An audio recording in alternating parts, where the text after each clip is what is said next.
আমি পংগু নহয় নহয়, আমি পংগু নহয়তো। 24 ঘণ্টাৰ ভিতৰত তেখেতে ক্ষমা খোজক। মাৰিম নেকি, থাপ্পড় দি মাৰিম নেকি না? চবক না কৰিছোঁ বোলে ভাই, আমাৰ ইছলামে এইটো নামানে। এইসকল পৰম্পৰা আছে। আমি অসমীয়া মহিলাসকলে, আমাৰ আইসকলে আমি পংগু নহয় নহয়, আমি পংগু নহয়তো। তেখেতে কি কৰিছে, তেখেতক সেৱা কৰিব লগা হৈছে, 500 টকা দিছে। আমি আইসকল 500 টকা মহিলা নেকি? আমি শিৱসাগৰ মহিলাসকলে 500 টকা মহিলা নেকি? নমস্কাৰ, ট্ৰেণ্ড অসম নিউজলৈ আপোনালোক পুনৰবাৰ স্বাগতম। মই পাঞ্চল। বানপানীৰ সময়ত বিপদত পৰা লোকসকলক সহায় আগবাঢ়ি যোৱা আজমল চাহাবক লৈ এতিয়া সামাজিক মাধ্যমত তীব্ৰ চৰ্চা আৰম্ভ হৈছে। সামাজিক মাধ্যমত ভাইৰেল হৈ পৰা কিছুমান ভিডিঅ' এগৰাকী বা একাংশ মহিলাই আজমল চাহাবক লৈ বিশেষভাৱে সন্মান জনোৱা হৈছিল, মানে সন্মানো জনাইছিল বা কিছুমান মানুহে সেৱাও কৰা হৈছিল, মহিলাবোৰে সেৱা কৰিছিল। সেইটো লৈ এতিয়া চৰ্চা আহিছে, আপাৰ আছামত তৰ্ক বিতৰ্কলৈ আহিছে। এতিয়া এটা পক্ষই কৈছে আমি দুখীয়া বুলি সহায় লোৱা মানুহ নহয়, যিয়ে আমাক বিপদৰ সময়ত সহায় কৰে তেওঁলোকক আমি সন্মান কৰোঁ। আনহাতে কৈছে, আন পক্ষে এইবিলাক মহিলাবোৰেও কৈছে যে এটা পক্ষই যে ঘটনালৈ প্ৰশ্ন উত্থাপন হৈছে, এইটো লৈ হৈছে দুনিয়াৰ কথা।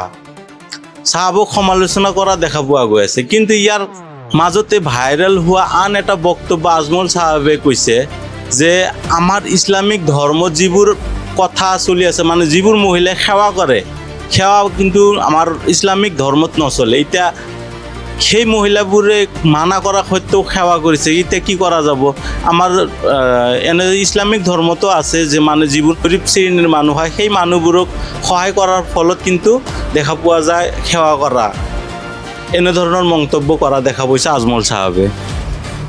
ইয়াৰ পিছৰ আন একাংশ মহিলাই নিজৰ বক্তব্য আগবঢ়োৱা কয়, যিয়ে বিপদৰ সময়ত আমাক সহায় কৰে বা আমি তেওঁলোকৰ মাজত পৰম্পৰা অনুসৰি আমি সন্মানো জনাওঁ। এই ঘটনাক লৈ সামাজিক মাধ্যমত দুটা পক্ষৰ মাজত আৰম্ভ হৈছে তীব্ৰ বিতৰ্ক।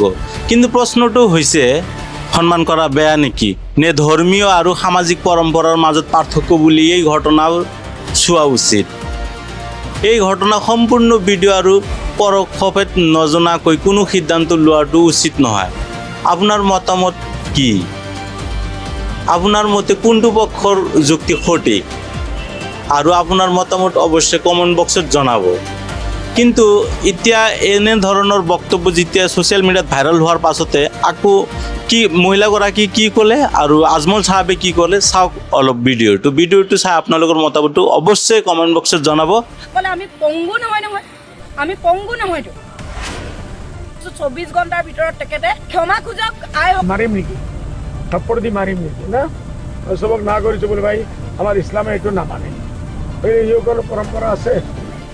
আমি অসমীয়া মহিলাসকলে, আমাৰ আইসকলে আমি পংগু নহয় নহয়, আমি পংগু নহয়তো। তেখেতে কি কৰিছে, তেখেতক সেৱা কৰিব লগা হৈছে, 500 টকা দিছে। আমি আইসকল 500 টকা মহিলা নেকি? আমি শিৱসাগৰ মহিলাসকলে 500 টকা মহিলা নেকি?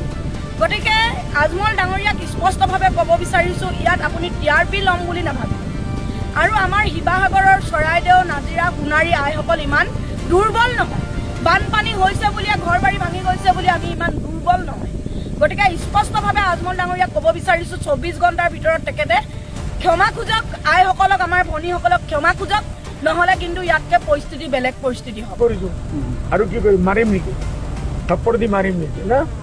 চবক না কৰিছোঁ বোলে ভাই, আমাৰ ইছলামে এইটো নামানে। হুজুৰ, এটা ভিডিঅ' সামাজিক মাধ্যম খুব ভাইৰেল হৈ আছে। আপুনি যেতিয়া কালি সহায় সহযোগ কৰি আছিলে লোকসকলক, উজনি একাংশ লোকে আপোনাক সেৱা কৰিছিলে, আৰু সেই ভিডিঅ'টোক লৈ একাংশ লোকে আপত্তি দৰ্শাইছে যে এনেকুৱা কৰিব নালাগিছিল। একাংশ চবক না কৰিছোঁ আৰু কি কৰিম, মাৰিম নেকি, থাপ্পড় দি মাৰিম নেকি না? চবক না কৰিছোঁ বোলে ভাই, আমাৰ ইছলামে এইটো নামানে। এইসকল পৰম্পৰা আছে। এইসকলে যিকোনো ডাঙৰ মানুহ গ'লে কোনো দান। আৰু এনেদৰে সামাজিক মাধ্যমত ভাইৰেল হোৱা ভিডিঅ' আৰু নেক্সট চাবৰ কাৰণে মোৰ চেনেলটো ছাবস্ক্ৰাইব কৰি ল'ব, আৰু যদি ফেচবুকৰ পৰা চাই আছে অৱশ্যই ফ'ল' কৰি ল'ব। বাই বাই, জয় আই অসম, বাই।